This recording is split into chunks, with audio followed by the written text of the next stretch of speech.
All right, what's up, guys? It's working yet?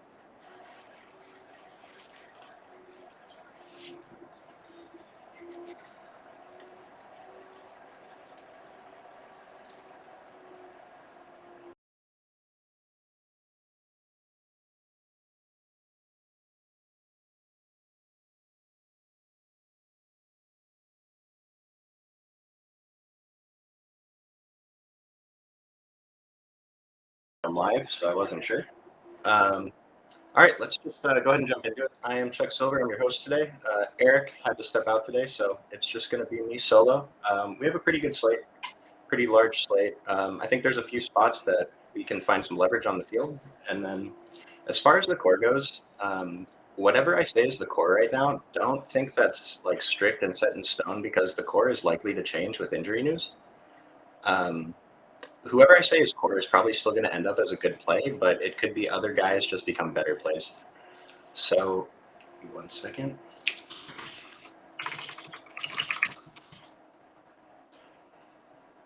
All right, so first thing, let's take a look at the injuries.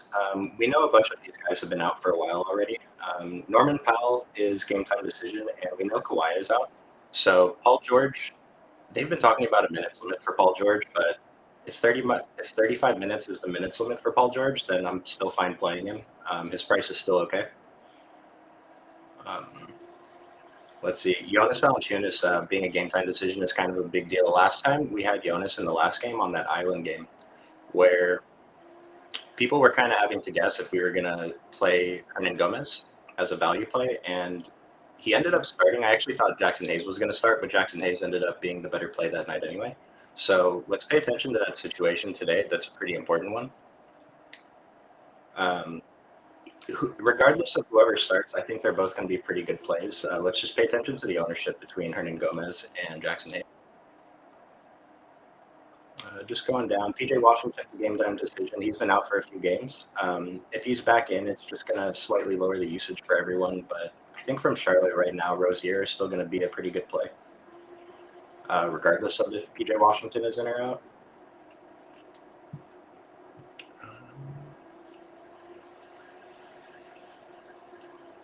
I feel like there was one more I'm missing. Sorry, guys. 1 second. Anthony Davis is expected to play, so we're good there. Marcus Morris is out again for the Clippers. If Zubac is out as well, we saw Mason Plumlee get a lot of playing time last night. I'm not sure how much that had to do with Marcus Morris being out, but he is out again today. So maybe it's something like Ty Lue is more willing to run Mason Plumlee out. He didn't have Zubac. He didn't have Marcus Morris to fill in at center. All right, so Jimmy Butler's questionable. De'Aaron Fox said he's going to play today. He practiced in full yesterday, so expect De'Aaron Fox to play. Trae Young and Anthony Davis, I would expect them both to play. Some other probable guys, Aaron Gordon and Michael Porter Jr. are both probable. So Jonas is doubtful, so we're going to go in and we're going to see what we're going to do with Hernan Gomez and Jackson Hayes. Marcus Morris got ruled out. Zubac is a questionable. I'm going to lean towards he sits, but it's kind of hard to make that decision until later. Then Dennis Schroeder and Malcolm Brogdon are also both probable. So PJ Washington is actually doubtful. Missed that earlier. So we're not going to expect PJ Washington to play. If he ends up playing, we'll make a couple of adjustments. All right, so let's go ahead and take a look at. I'm just going to go position by position, going down the values, and then we'll talk about some of the pay-ups and maybe some mid-range guys. And so value, in terms of value, let's just sort by DK value on the model. This is the first thing that you should probably do every day. If you're using the model, sort by DK value, FD value, sort by the ownership percentages. So right away, Cole Anthony is 30% owned on DraftKings and projected for 1% ownership on FanDuel. That makes sense. His DraftKings price is 4,100, FanDuel 6,200. Now, Cole Anthony, I don't think there's a reason he should be 30% owned today. He's 30% owned because he put up like 28 or 30 fantasy points in the previous game. He played 28 minutes. He's not going to play, or I should say that that's not a normal expectation for him. He did play 33 minutes. He played 27 in the game before that. So there was something in here. Yeah, he shot 4 of 4 in the second quarter. Players are hot. They're going to stay on the court a little bit longer. It looks like he might have got some blowout run. But I mean, we can see he's pretty good at giving us a 5x, maybe a chance for much more. But at this 30% ownership, I feel like he's only 30% owned because he had this big game last time. 33 minutes is the most that he's played all season since he hasn't been starting. And so I think his ownership's a little bit too high. He's very cheap, and he's a play that we can get to, but I don't know. It's like he's the easy value, right? But I don't think that a bench player that we're not even sure if is going to clear 27 minutes, should be the top one play of the day. I understand that RJ Hampton's gone, but that's not enough of a reason for me to start jamming in Cole Anthony at 30%. He's still a good play. I just think that his ownership is too high. But watch that ownership percentage as we get closer to lock. Maybe it falls, maybe other value opens up. Let's go back to value. So Eric Gordon, I already thought Eric Gordon was going to be a great play. He started last night. He played a lot of minutes. He only had 20 fantasy points, but he was on the court. 3,700. Yeah, I mean, 34 minutes in the starting lineup. He took 16 shots with Kawhi, Paul George, and Russell Westbrook all in. He only had 20 fantasy points, but he played 34 minutes. They're going to be even more shorthanded tonight. And, I mean, Eric Gordon is the chucker. He's going to put up shots, and I think he's probably one of the best value plays on the slate right now, 3,700. This 13% makes no sense to me. I'd much rather play Eric Gordon once we know, as long as we know he's starting. I'd much rather play Eric Gordon than Cole Anthony, not even considering the ownership difference. And so when you throw in that ownership difference, I think Eric Gordon's a better play than Cole Anthony. They're both good plays. We should be playing both of them, but taking plays like this where we're getting this leverage is really important in tournaments. Just going down the list of other guys, Trey Murphy, Herb Jones. These guys are showing up right here.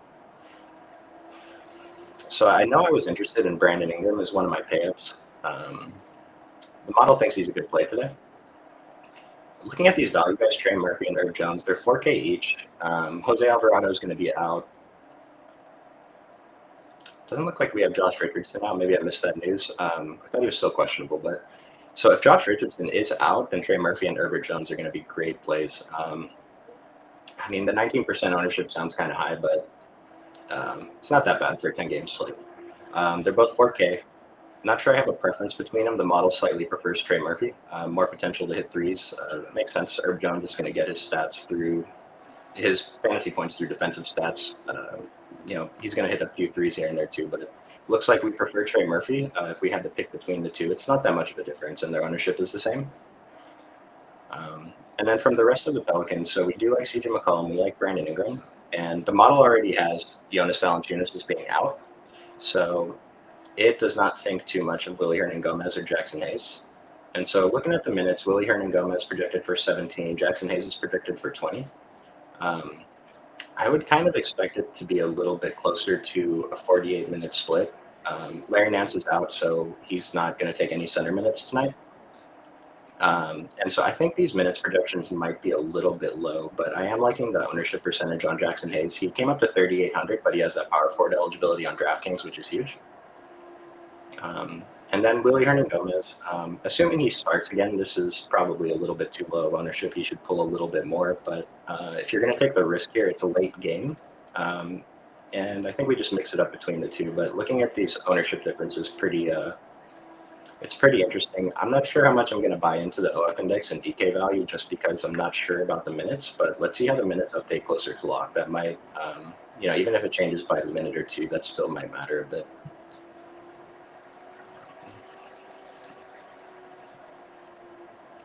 So said I was going to go by positions. Let's start with point guard. So for value, we saw Patrick Beverley break the slate in the first quarter last time. Still a good value play. The model thinks he's number one value. He's 2% owned on DraftKings. The model's been pretty good at picking out the 1%, 2% guys the past few days. It gave us Matisse Thybulle as the second best value on the slate 2 nights ago on Wednesday, and turned out to be true. Beverly's teammate Caruso. So one thing with Beverly, if he was pulling a lot of ownership, I'd have more interest in just going to Caruso. But because their ownership is both so low, their prices are both good. I think we can play both of them, not in the same lineup, but I think we want to mix them both into our exposures. Dennis Schroeder, even with Anthony Davis back, seems great. I thought that he kind of underperformed the first games that LeBron was out, and it's just Anthony Davis on the court with him. But Like looking at the rest of the Lakers, let's just put shooting guard in here for now. So Dennis Schroeder's the best value on the Lakers. Malik Beasley is still showing up as a good value play. It looks like he's pulling 14% projected ownership on DraftKings, 18 on FanDuel. At 5K on DraftKings, Malik Beasley is a player that has to hit threes. We're going to expect a few rebounds, maybe a block or steal, but for the most part, for Malik Beasley to pay off his price tag, he has to get hot from three, and so he certainly can. The ownership seems fine after he's burned everyone for a couple slates in a row. I wouldn't be surprised if it was even slightly lower than that. But Malik Beasley is going to be a decent GPP play today. But if you're getting to a guard, I actually think Dennis Schroeder or Austin Reeves is the play here. Austin Reeves, the 4,100 price, just makes things a lot easier on DraftKings, especially he's point guard and shooting guard eligible. And 4% ownership for Austin Reeves. I mean, the model's been liking him the past few slates, and he's been doing pretty well. He's only taking, it's not great when the guy that we're targeting only takes 5 shots a game, but he makes all of them. And he gets the other stats. So Austin Reeves is going to be a pretty good contrarian value play tonight. Going down the rest of the guards. KCP is showing up at 4,200 at 7%. That seems fine. Kevin Werder, always a fan of Kevin Werder. I like him more when De'Aaron Fox is out, but at 4,800 on DraftKings, 56 on FanDuel. So the 4,800 price on DraftKings is great, but we do have lots of other value to choose from. When I was trying to make my FanDuel dummy earlier, just hand building, a placeholder lineup, I found it really difficult to fill the small forward position. And Kevin Werder, even at 5,600, was just one of the guys that I thought made sense. He's coming in at 1% on FanDuel. So I'm not saying he's a great player or anything, but he was one of the guys I was comfortable with in the price range to fill out my lineup on FanDuel. The pricing is extremely difficult today. Everyone's priced up on FanDuel versus DraftKings, like everyone. And so finding guys that aren't priced up like everybody else is pretty key today. And coming in at 1%, like I said, we're not expecting an explosion from Kevin Werder, but he is a guy that makes lineups work that no one else is playing today. CJ McCollum showing up is pretty high on the value is always interesting because he's a 7,800 player, and value score is calculated strictly from expected points per dollar. So this directly factors in the 7,800 price tag. The OF index does not factor in price, but the value does. And so CJ McCollum is showing up as a really good value. I mentioned Brandon Ingram was a guy I was looking at, but the model really likes CJ at a 13 and 12% ownership. That sounds great. I don't want to go too far down the value list, but a lot of these guys are very playable today. Dante DiVincenzo is not exactly value, but for 5,700, let's see who the Warriors roll out tonight. But he's going to be a fine play at 12% on DraftKings, even the 4% on FanDuel. Like I said, it's really hard to fill this position on FanDuel. I don't mind taking some shots on DiVincenzo at 6,500. So Chris Dunn, this is insane. 38% on FanDuel for Chris Dunn. If he's not starting, I think he's a full fade. 4,500. We're praying that he gets to 22 fantasy points, right? We're just hoping he gets on the court for 20 minutes. And so if Chris Dunn is starting, that's a different story. But what we saw last time was Agbaji start next to PHT. And so this 38% on FanDuel is insane. I can't imagine it stays that high close to lock. But let's say we don't know the Utah starting lineup before the original lock time. People have been really lazy swapping. Like the guy that we think in the morning is going to be the starter doesn't end up being the starter. Like yesterday is a bad example with TJ McConnell because I still thought TJ McConnell was a better play off the bench. But today, Chris Dunn off the bench, 38%. Like I talk about leverage, finding ways to get different. If you just don't play Chris Dunn, I don't think he's going to come in 38%, but say he comes in 30% owned on FanDuel, like not playing him and he has a poor game, you have an edge over 70% of the field, over 30% of the field, sorry. It's pretty insane. I think this is the easiest thing to avoid today. And I kind of just noticed Josh Okogie's price on FanDuel too at 4,600, but he's coming in at 34% ownership. That's something we want to keep an eye on closer to lock too. Because now what it's telling is, like, he is a small forward shooting guard position. I mentioned it's hard to fill it. 4,600 for Okogie is good. We saw he's still in the rotation with Kevin Durant, and so the thing is he's just not going to have the usage that he did when we were excited about playing Okogie. I still think he's way overperforming, but it's very clear that he got better as a player. But 4,600 with KD, Devin Booker, Chris Paul, and Aiden all on the court, Just seems a little high. Eric Gordon on FanDuel at 4,200. Yeah, I think that's fine too. The 21%, that makes more sense to me than the 13% on DraftKings at 3,700. I think the DraftKings ownership is a little bit too low. The FanDuel ownership seems fine at 4,200. So one thing with FanDuel, it's like I will be very happy if every player in my lineup gives me a 5x today. We need a 6x, 7x from a couple of them, but if I just get a 5x fantasy score based on their salary, then I'm not going to be able to complain. Like I mentioned, the pricing on FanDuel is very tight today. Can we play Hernan Gomez and Hayes in the lineup together on DraftKings? So my rule with playing teammates together like that, it's a little bit different because they're both so cheap. But because they're unlikely to share the court together for a lot of time, if we're playing both, I kind of feel like it limits our upside. We really want to hit on the one that gets the 28 minutes versus the other guy playing 20 minutes maybe, who puts up the monster score.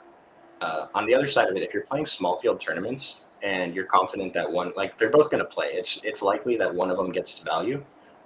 You could look at it like you're paying 8K for both of them combined. If they give you a combined 40, that's probably okay. That's a bad way to think about it. Just scratch that. But no, I would not play them in a lineup together just because they don't share the court together. But because they are so cheap, it can be a consideration. But I think we're going to have better value on the slate to get to. So,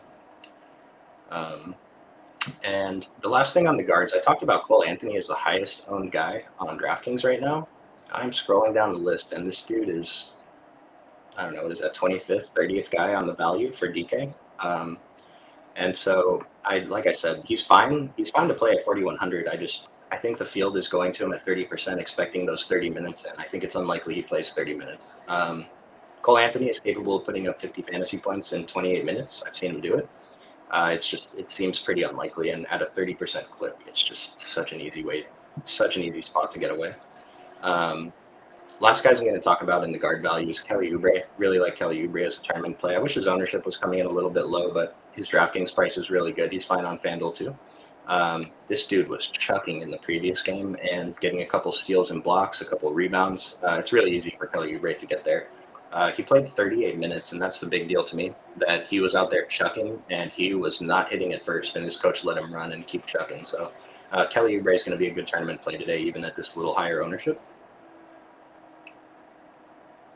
THT, I've been a big fan of THT. His price is coming up. I understand the ownership discrepancy because FanDuel, I've been mentioning the whole show, this is a terrible position to fill today. If we play THT for 6,300 on FanDuel and he gives us 33 fantasy points, I will be thrilled with that. And he has the potential to put up more. We have him for 29.5 minutes. He could get a couple more minutes than that, but that's probably a fair minutes projection for him. That's one thing too. Just double check that the projected minutes are reasonable for these guys, because sometimes if they're off, they're probably off industry wide, and that's where we're finding an edge. Like I have a couple examples coming up here. And then Terry Rozier, also pretty good. Like he's 7,700, showing up as not a bad value play, but points per dollar, he's better than Cole Anthony, right? And so 26% on DraftKings, not a fan. 35% on FanDuel, still not a fan. But I actually thought he had kind of a poor game, and he still put up 40 fantasy points last time. So Terry Rozier is a pretty easy, like he can be considered a part of our core for now. Just a very easy guy to get in there at a good price. Let's move to some forward value. So forward value, yeah, still Eric Gordon at the top, of course. Small forward eligibility on DraftKings. So Agbaji's in the starting lineup. I'm fine with getting to Agbaji, but I'd really prefer to just get to THT or just avoid it. Like if you're fading Agbaji, don't think you have to play Chris Dunn. If you're fading Chris Dunn, don't think you have to play Agbaji. You can just not play them, and it's fine. Matisse Thybulle, model loves him, but his price is coming up. 4K on DraftKings, 4,900 on FanDuel. I feel like this dude has had 3 stocks in the first couple minutes of the past few games, a few threes, and he's already at value by the end of the first quarter. Now that he's up to 4K, it's a little bit more difficult because each 3 and a steal or block isn't basically a 1x on his value. So I don't know, At close to min price, I'd be comfortable recommending Matisse Thybulle, but at 4K, it's just I think there might be better spots on the slate. But if you want to take that shot, he's still fifth in the value for small forward. So Lou Dort, been a big fan of Lou Dort. So earlier in the season, we saw his usage rate go up whenever SGA was out. So I've been very excited to play Lou Dort recently. One of the top players, Petty Theft, he's been jamming in Lou Dort since SGA's been out, and it hasn't been working out. I think part of the reason is because Jalen Williams has kind of emerged a bit, and Jalen Williams has looked awesome. He's the one guy on the Thunder that I don't think we have to worry about getting benched. Like we've seen Getty get benched a few games. We saw Dort get benched a couple of games ago. I don't think Jalen Williams is at risk of getting benched. He's a very good rookie. There's just no reason not to play him. And so my point on that with Dort, he's 15% on DraftKings at 5,500. I still think that's a really good price, and I'm very happy to pay it. Like the usage isn't what we saw before. But let me see real quick, what is Jalen Williams ownership coming at? So Jalen Williams coming in at 6% ownership compared to Lou Dort's 15, 6,800 for Jalen Dort. It's a tougher price. We haven't projected for 33.5 minutes. If he plays 33.5 minutes, then 6,800 is a pretty good price for him. It's just tough because he's not always going to play 33 minutes. But like I said, I don't think he has much of a risk of getting benched. So Jalen Williams at 6%, he's not going to be exactly a value play, but a pretty good mid-range play to mix in. And Lou Dort's a good play too.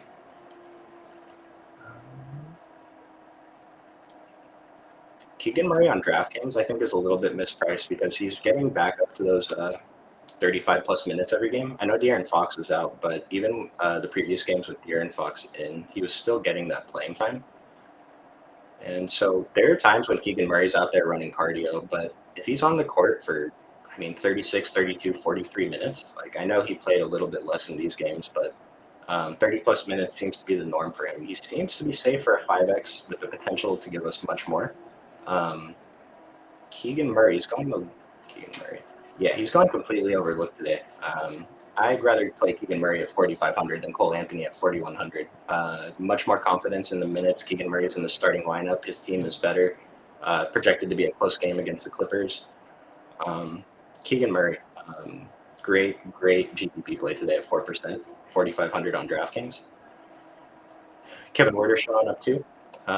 Both good. Both great plays, both low-owned. The prices are so good, I don't want to say one is better than the other. The model slightly prefers Keegan Murray. So if you need to choose, I usually just go with what the model says.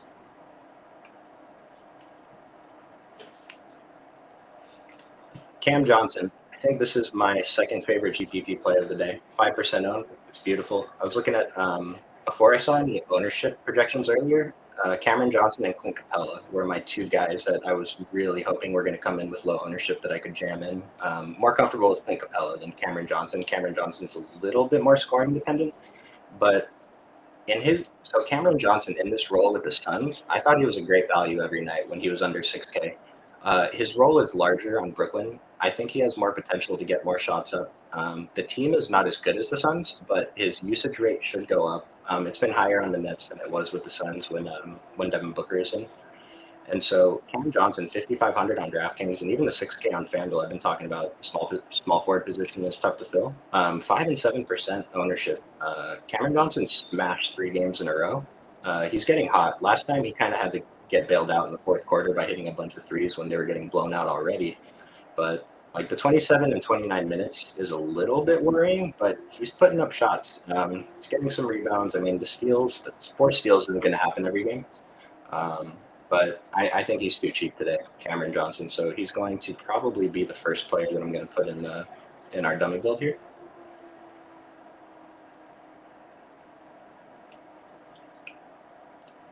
Go back to the model. And I did want to mention Lauri Markkanen is showing up, even though he's 9,600 on DraftKings. He's showing up as a decent value play. So it just means points per dollar, Lauri Markkanen is reasonable. And at 5% ownership, he's a stud who can put up 55 plus. Not frequently, of course, but so one thing I like to look at, he's 8,600 on FanDuel, Lauri Markkanen, projected for 29% ownership, but he's only projected for 5% ownership on DraftKings at 9,600. And it's kind of like, yeah, we don't need him to do as much on FanDuel at 8,600, but we still want that monster score. If we're playing him at 8,600, like we're expecting in a 50 plus. And so if Marketing puts up 50 plus on DraftKings today at 5%, he's probably one of the better plays on the slate. And so it's not that I think FanDuel ownership is too high and DraftKings is too low, but I think Laurie's still worth a couple shots today, even on DraftKings at this elevated price tag.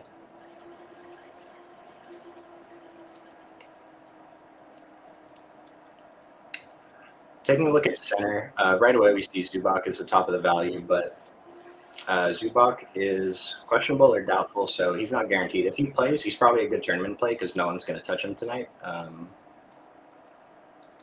28 minutes is probably pretty close. I believe that's what he played in the previous game when Mason Plumlee was into. Where's this guy? Zubac. Yeah, 28, 29, 28 minutes. So we're comfortable projecting him for 28 minutes. If he doesn't get into foul trouble, that's probably what he'll play. Yeah, at 1%, I mean, it's just he's a deep tournament shot, and that's about it. Zubac, even though he's top of value, it's very risky. Al Horford also sitting second in value, 2% owned, 4,600 on DraftKings, 5,700 on FanDuel. Al Horford's a guy that I usually have trouble getting to. But at these low ownerships and him showing up so highly on the value, I think he's a pretty good play today. We don't have to get much. He's projected for 2% ownership. You probably shouldn't have more than 10% of Al Horford in your lineups. Even then, 10%, you're already 5x the field. And there might be a couple plays in this range that we're interested in. But the number one play that I'm interested in today is Clint Capella on the Atlanta Hawks. They're playing Portland. The model loves him. Great DK value, 5,600. That's a complete misprice. Even if Quinn Snyder wasn't here, complete misprice. So Clint Capella played 35 minutes in the previous game. He played a full rotation in the first half, which isn't what we usually see. He got 15 first half minutes. And so, if we extrapolate that to the full game, sure, he's only on pace for 30. I think that's what we have him for. So we actually only have him for 26 minutes. This is fair if it was the old coach, and again, it's only a one-game sample size with Quinn Snyder, but I'm going to go ahead and try to be a couple games early to this, and I'm just slamming in Clint Capella today. If he plays 30 minutes versus the 26 projected, those 4 extra minutes at a $5,600 center, especially Clint Capella against Portland with no Nurkic, 4 extra minutes, that could be an extra 5-6 fantasy points for this guy. Clint Capella is better than a fantasy point per minute, and I think he has the potential to play 35 minutes again. Even if he gets up to 33, that's an entire extra rotation on top of what we were expecting before. And this dude is only projected for 13% ownership. It could come in higher, it might not, but no matter what, Clint Capella I think is one of the absolute best plays on DraftKings today. And then on FanDuel at 7,500, he's coming in at 1% ownership. It's gross, but yesterday we saw Jakob Poeltl. I thought he was a little bit overpriced on FanDuel, still a decent GPP play, and he just completely broke everything. He put up 50 plus on both sites, destroyed DraftKings almost a 10x. But on FanDuel, he was the guy you needed yesterday. You could not win a tournament without Jakob Poeltl. And it's a little bit different today because there's more games. So if Clint Capella puts up 40, there are other centers that are probably going to put up 40 plus also. But the point is that 7,500 on FanDuel for Clint Capella. If he puts up a 50 burger, you're not disappointed in playing Clint Capella today. Now, it's unlikely he puts up 50 today, but I think these projected minutes are too low, and I know that they're too low around the industry. I checked. So Clint Capella, I think he is the tournament play today. Some other centers you might be interested in. I'm not sure about Jeremiah Robinson-Earl. He started the previous game, but it's really hard to target anyone on the Thunder. I think I made a mistake playing Saric on the last slate.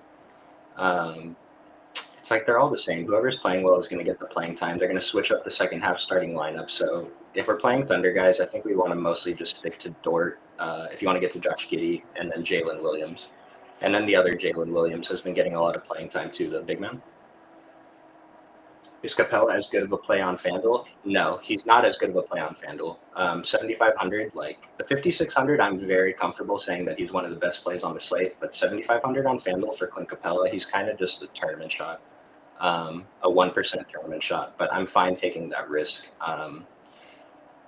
So DraftKings, he's 5,600. I'm not really going to consider much else. But 7,500, we want to look at what other centers we can get to on FanDuel, I guess. I'll go over that when I get to not value in one moment. Tillman's going up against Denver. I actually like Tillman in this matchup against Jokic at 4,600 on DK. Center only stuff. Power forward eligibility on FanDuel. I get why he's getting a few more percent ownership over there. I like Tillman as a GPP play too. We have some good cheap centers today. So yeah, I think Tillman's a pretty great play.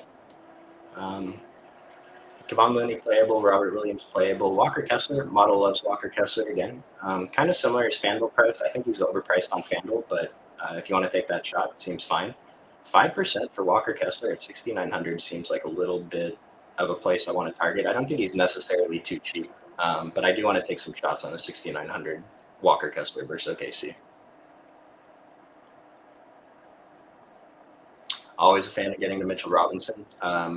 Don't care that they're playing Miami. It's a tough matchup, but Mitchell Robinson is $5,100 on DraftKings versus $6,700 on FanDuel. I'm not going to play him on FanDuel at all, but $5,100 for Mitchell Robinson on DraftKings, that's a really good price for him. He's been getting the minutes recently. He's been getting a 6x every game. Has a potential for more. We have him projected for 27.5 minutes. I think that's a fair minutes projection. He could certainly see, like he could get 10 more minutes than that. Not that often, but just if we can get, 3 to 7 more minutes than what we have him projected for, Mitchell Robinson's going to look even better. Olynyk on FanDuel. Let's take a look. So Kelly Olynyk on FanDuel. Yeah, he looks fine. 5,800, easy player to slide in. They changed him to center only. So Kelly Olynyk being center only on FanDuel is a problem. He's coming in at 15% ownership. Let's see what other centers we have on FanDuel. So the popular centers on FanDuel today looks like it's Willy Hernangomez, Nicholas Batum, DeMantis, and Kelly Olynyk is fourth, and then Jokic, AD. I guess I get why Kelly Olynyk is coming in with higher ownership. He's a guy who, again, another guy that if he gives us a 5x tonight and puts up 30 FanDuel points, we're pretty happy with that. I want to point out Jared Vanderbilt burned everybody on the planet the last couple of slates, and he's coming in at 1% ownership. I don't think he's a good play, but I think he's worth taking some shots on at 1% ownership.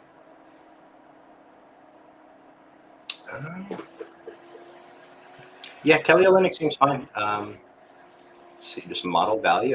The model likes him for the price. Al Horford's slightly above him on FanDuel value, but 13.2 versus 13.4 is essentially the same thing.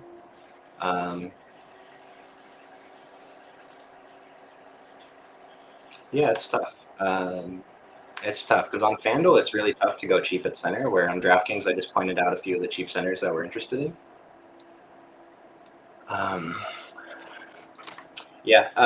But yeah, to answer your question, Kelly Olynyk is a guy that we can definitely mix into our lineups. All right, let's try and find pay-ups now. I spent a little long on the value, but I hope we got some good plays out of that. I'm going to go ahead and add Clint Capella to our core here as well. And let's throw in Eric Gordon since we know that we're going to play him too. So I mentioned earlier the core is going to change. Cam Johnson and Clint Capella, I'm fairly certain, are going to remain my two favorite tournament plays, no matter what kind of news comes out. Players like Eric Gordon are the ones that are going to change, but as long as he's starting at 3,700, he's going to be a great play, especially if other value plays come out and are pulling ownership, and Eric Gordon still comes in with a little lower of ownership. That would be great. My favorite stud overall on DraftKings. Let me see if I have a build here. It's Anthony Davis, and it's not close. Yeah, Anthony Davis is my number one stud on DraftKings. His price is incorrect, 10,200. So if we're looking at just the model, sorting by the model, Damian Lillard has a 17 OF index. I don't think I've ever seen anyone with that much of a difference above Jokic before. Dame is at 17. Jokic is at 14.9. Damian Lillard is almost max price. He was a little bit higher than this on the previous slates. Coming in at 17 and 29% ownership for Damian Lillard. Let me see how much I was getting in. So on my initial runs earlier, I was getting about 10% of Damian Lillard. I guess that's about half the field on DraftKings. If we get some more value pieces, if I move around some value pieces, that number is probably going to go up. It's not going to go down. I'm definitely going to have more than 10% of Damian Lillard tonight against Atlanta. Yeah, so the model thinks Dame is very clearly the best play. Price is expensive, but I think we have some value plays to get there, and we'll get more later. But going down the list, Jokic is going to be a good play against Memphis, projected to be close. Ja's been talking a lot of smack. I'm hoping both of them just come out swinging, and we get a pretty good superstar showdown, I guess. Lauri Markkanen being above Anthony Davis in the model is kind of surprising to me. The model's been pretty good with this kind of stuff, and so we're saving $600 and 23% in ownership by going to Lauri Markkanen instead of Anthony Davis. We can still certainly play both. Lauri Markkanen has great eligibility, small forward and power forward. Anthony Davis, center only. So that's the consideration I have with Anthony Davis. I talked about a few of the cheap centers that I really like. And so it's a little bit tougher to fit Anthony Davis into your lineup on DraftKings. And so I imagine that my favorite builds today are going to be something like, well, even just right now, my single entry has Clint Capella at center and Anthony Davis in the utility spot. Let's go ahead and throw Anthony Davis in here.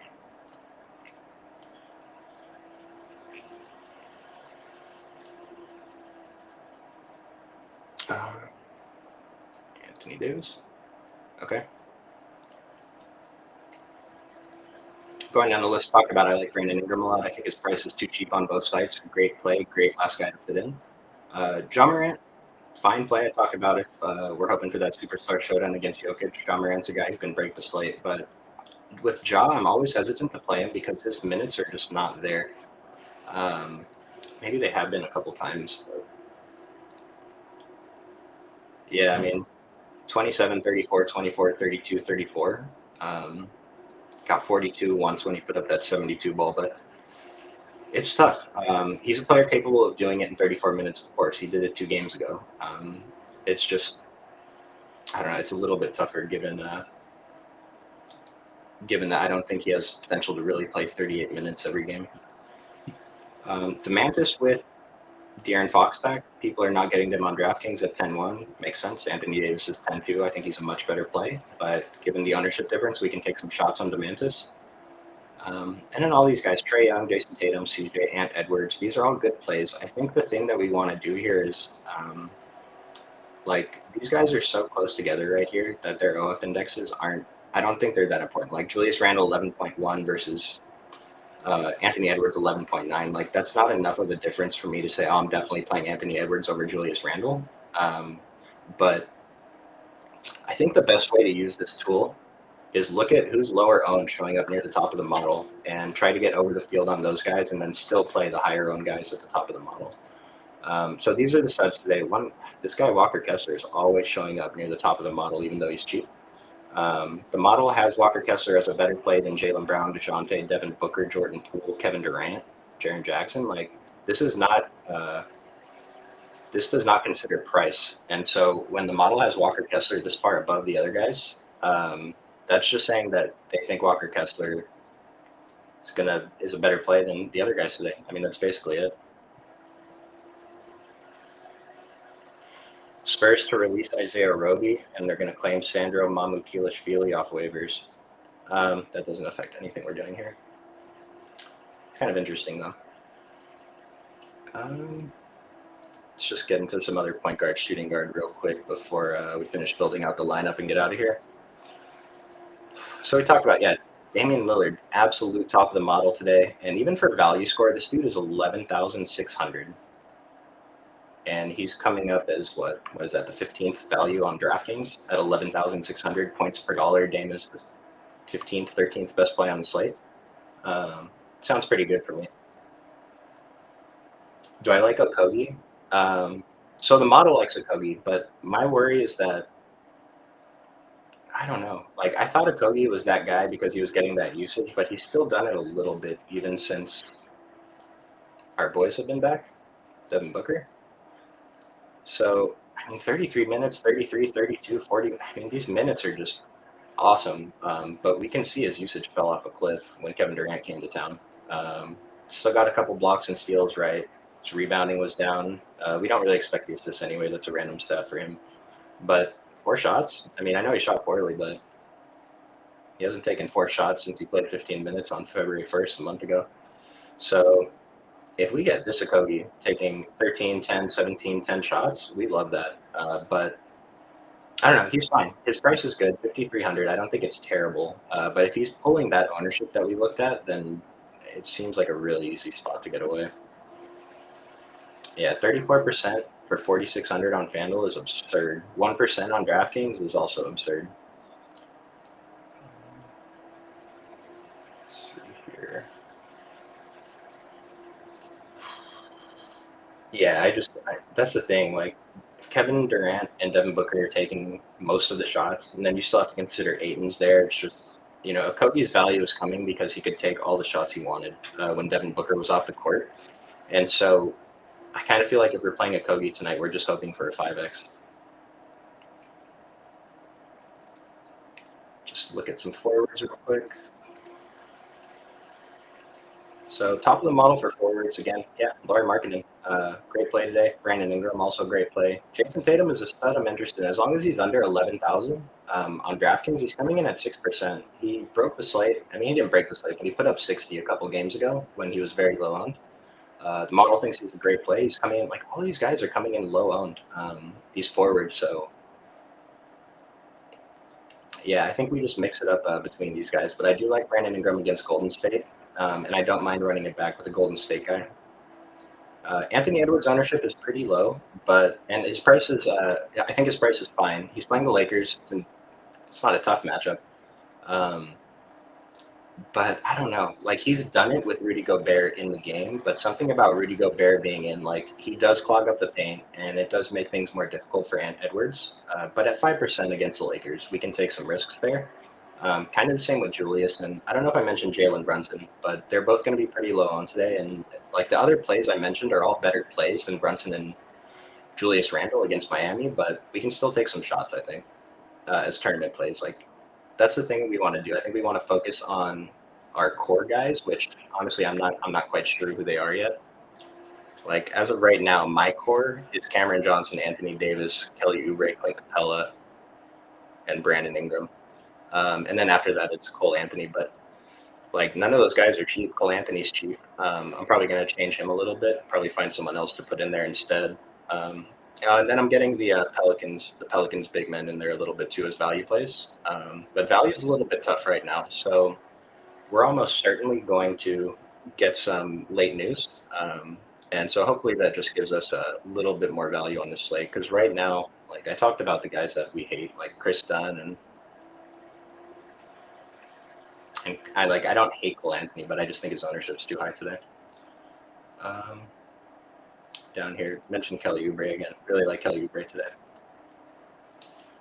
We already looked at centers, so let me see. All right, so just go ahead and build out the rest of our lineup here. So from the core guys, can we fit Dame? See how difficult it is to fit Dame in there. He's in the early game, which we usually don't see, so it's not like we're all waiting for that late night hammer to see what Dame does. Being in the early game, we get to see right away. Let's look at some other values on DraftKings. It's kind of tough. I'm going to go ahead and throw Keegan Murray in there at 4,500. It's a guy I feel pretty comfortable with. Doesn't leave us a lot of salary. Like, playing Dame makes it difficult, right? 11,600. Like, you could take Dame out and get to like Jalen Brunson and save $3,000, and now all of a sudden we have $6K to spend on our last two guys instead of 4,500. It's a risk. Just find the balance. Dame is a good play today. If he puts up 100, then you need him, right? He's not likely to put out 100, but it's definitely within his range of outcomes. So let's see if we can throw Brandon Ingram in here. 3,300 for a shooting guard. We're probably not going to find a shooting guard for 3,300. Oh, we can actually play Alex Caruso. So we can play around with this a little bit, but I would say that the guys that I know are going to be very heavily in my exposures tonight are Cameron Johnson, Clint Capella. I'm probably going to have a lot of Eric Gordon. I'm going to be over the field on Keegan Murray. Anthony Davis will be my highest owned stud. I'm going to be over on everyone from Brandon Ingram down. I'm going to be over on Caruso. I'm not sure about Brunson. I'm not sure about. I threw them in there because they were easy, but let me see if I can come up with something else real quick before I get out of here. You could play Markelle Fultz as a pivot off since everyone's going to Cole Anthony. If Markelle Fultz is the guy today, then no one's playing Markelle Fultz. Of course, it's riskier because he costs $2,000 more, but even the model thinks he's a better points per dollar play than Cole Anthony. Cole Anthony projected for 25 minutes. Markelle Fultz projected for 31.6. 12% ownership on DraftKings, 5 on FanDuel. 7,200 on FanDuel is pretty tough to get to. Excuse me. But 6,100 on DraftKings, we're pretty interested in that. I'm a little bit surprised to see his ownership so high. Not that 12% is high, but don't play Cole Anthony and Markelle Fultz in the same lineup. They're going to share the court for some minutes, but I think that's a spot that we don't want to play two guys from the same team right there, same position anyway. Are we going to need a 7x from all of our players? On DraftKings, probably, yeah. On DraftKings, we're going to get a 10x from Capella. We're probably going to get an 8x from Cam Johnson. We're going to get an 8x from Eric Gordon, 8x from Keegan Murray, 6.5x from Anthony Davis, right? So it's yes, we do need those scores, but don't try to think about your lineup. Don't think about that when building your lineup. It could possibly lead to mistakes. What does it even mean? But just make the best decisions, play the best plays. Let's run Dante DiVincenzo as our last guy. It's not a bad core build right there. Oh yeah, we have the $3 on FanDuel today. Let me pull up my FanDuel core. I don't know if I can build a lineup on there because I didn't set it up like that, but let's see.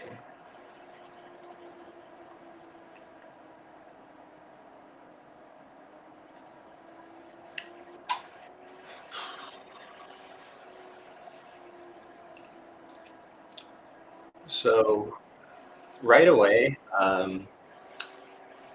before considering the players that we want to play on FanDuel, I think the absolute easiest thing you can do today is just not play Chris Dunn, or definitely get to him less than the field is going to. His ownership is just too high. It doesn't really make sense to me. He got lucky that Aji got hurt, I guess, to run into some extra playing time last game. I did say Chris Dunn was a good play last game, but I thought he was going to be starting.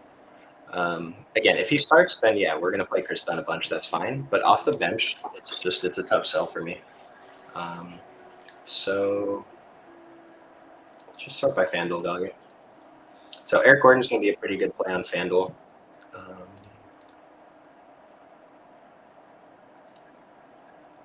Yeah, Eric Gordon showing up at the top of the value on both sides. I think he's going to be a big part of what we're doing today. Brandon Ingram looks great on FanDuel, 8,300. If I'm happy to pay 8,600 for Brandon Ingram on DraftKings, then 8,300 is a crazy good price for him. Even though he's coming in 33% owned, he's a spot we can get to. Damian Lillard on FanDuel, 10.8. It's kind of weird because I think that's a misprice. He should be probably a little bit more expensive. So 29% for Dame Lillard on FanDuel. Remember, he's the top of the model. So I'm going to go ahead and say Damian Lillard is our top play on FanDuel today. He's highly owned, so it's a little bit tough to say that, but he's an easy guy to fit in. 10,800 for Damian Lillard against Atlanta. It sounds awesome.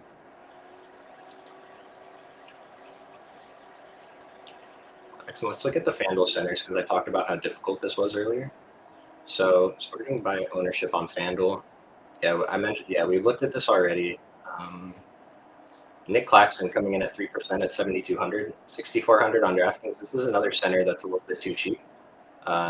We do have to worry slightly about the minutes with Nick Claxton. He could get benched, I guess, get into foul trouble, whatever. But if he gets his 30 minutes, then he's good for more than a fantasy point per minute.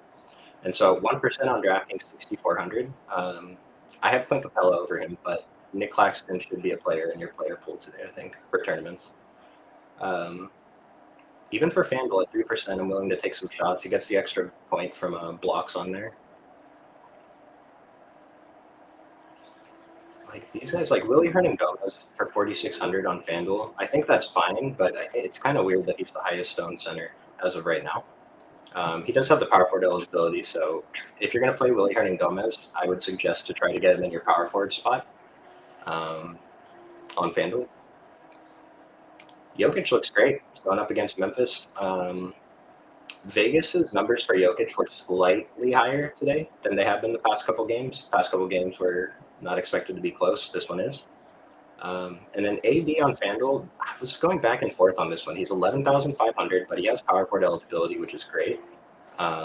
Value is hard to come by on FanDuel, so it's tough to get up to AD. But at 11.5, I think he's pretty good for a 5x for us today with potential for more. I mean, these guys are playable. Mark Williams seems fine against Orlando. I think Orlando's good, so I hate targeting guys against him, but Mark Williams is a good basketball player. Kevon Looney's price seems fine, 5,700 on FanDuel. Easy guy to fit in. Again, Jackson Hayes, power forward eligibility, 4,700. Yeah, center. I think center on FanDuel is probably the toughest position to fill out today. I don't have that many tickets for that $3 100K to first, but I'm pretty sure I'm going to roll with Clint Capella a bit. I'm going to take some shots on Jokic, probably have a bunch of Olenek, and then probably take a couple shots on Anthony Davis. Yeah, center's pretty tough on FanDuel today. Let's go look at guards on FanDuel real quick. So Josh Okogie's shown up. I mean, he's 4,600, but we talked about his usage is so low with these guys on the court. So even if he's on the court for those 35 minutes, it's just and that's the thing, like he's on the court for 35 minutes, he could get there. I think the field is overvaluing his production today, but he's a good play. He should probably be in your core right now for FanDuel until we get more news. Like Agbaji's showing up. It's uncomfortable, but 3,900, I think he's fine. Herb Jones, Damian Lillard, 5th in FD value at 10,800. Fantastic play. CJ, fantastic play. Lou Dort, I talked about. His usage, I think, is lower than we're expecting because of the emergence of Jalen Williams, but easy guy to fit in. Hopefully we can pencil him in for a 5x. Taylor's great play. Taylor's a top play on FanDuel too. So let's just take one last look at the ownership on FanDuel, then we'll get out of here. Yeah, I think this is like I'm crossing Chris Dunn out on FanDuel. I'm not playing Chris Dunn on FanDuel if he's not starting. Rozier's a fine play, 7,800. Like it's a good price for him, but it's still a little more than I want to pay. And I did mention I thought he had a poor game last game, and he still got the 40 fantasy points. Brandon Ingram, great. Taylor Horton, great. Damian Lillard, we love. Lauri Markkanen, definitely too cheap on FanDuel. Kelly Oubre, pretty good tournament play, but I wish his ownership was a little bit less. This is kind of high. Yeah, Eric Gordon, we're going to get to a lot of Eric Gordon tonight. Josh Giddey, I mean, at 8K, we saw him get the minutes in the previous game, but it's always going to be a risk with Giddey because the OKC coach just doesn't know what he's doing from night to night. Not to say he's incompetent. Who's playing well is going to determine who's getting the minutes. Like, do we have to lose this game? Okay, Josh Giddey's not playing the fourth quarter. Malik Beasley, decent tournament shot. That ownership's still a little bit high, but if it comes in lower, we can do something there. And Jordan Poole. Like Jordan Poole, Golden State against New Orleans tonight, going completely unowned on DraftKings. FanDuel 7,600. Jordan Poole is an excellent play, I think. Just double check something real quick. Assuming Klay Thompson plays, I think Klay Thompson's a very good play too at 4 and 5% ownership. I thought he was a great GPP play yesterday. He did it. Steph Curry's probably coming back on Sunday. I'm hoping that him or Poole just completely chucks every shot tonight. And they kind of have to beat New Orleans. So Golden State is a spot that we can look to a little bit.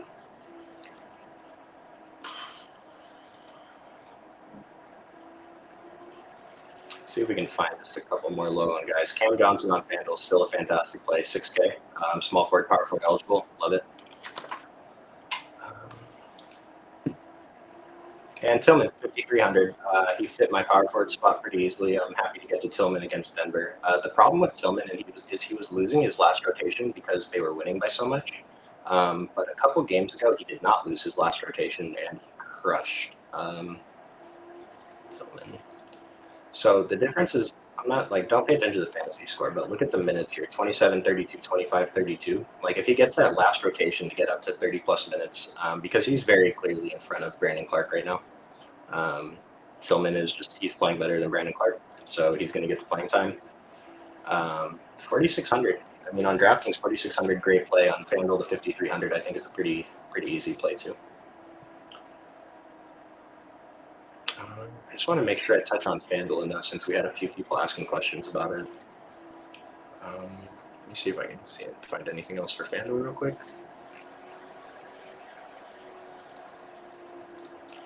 Let me just rerun my set and make sure that there's no one popping up here that I missed. A $3.33 contest on FanDuel with 100K to first is pretty insane today. Like, crazy value. Like, it's going to be max pain to finish second. Like, it's still 15K for second, but 15K versus 100K on probably the difference tonight will be a rebound. Yeah, so it's pretty much the same guys that I'm getting to on DraftKings. Hernan Gomez, Josh Okogie, THT, Kelly Oubre, Brandon Ingram, Lauri Markkanen, Damian Lillard showing up a lot. We like Jordan Poole, Anthony Davis, Cam Johnson, Kelly Olynyk. We're taking some shots on Clint Capella, and then just a lot of other guys. But let's just watch the news. If you guys are in a Discord, I will be in there for a bit. Feel free to ask your questions. We have a pretty good community in there. Everyone is very helpful and very nice. So if you're not a member already, go ahead and join it. You can find instructions on how to do that on the Occupy Fantasy website. Go ahead and throw up some likes for us if you don't mind. We're at 45 viewers right now. That's pretty good. Really appreciate all you guys being here. Hope you got good information out of this, and I will see you guys next time. Thank you.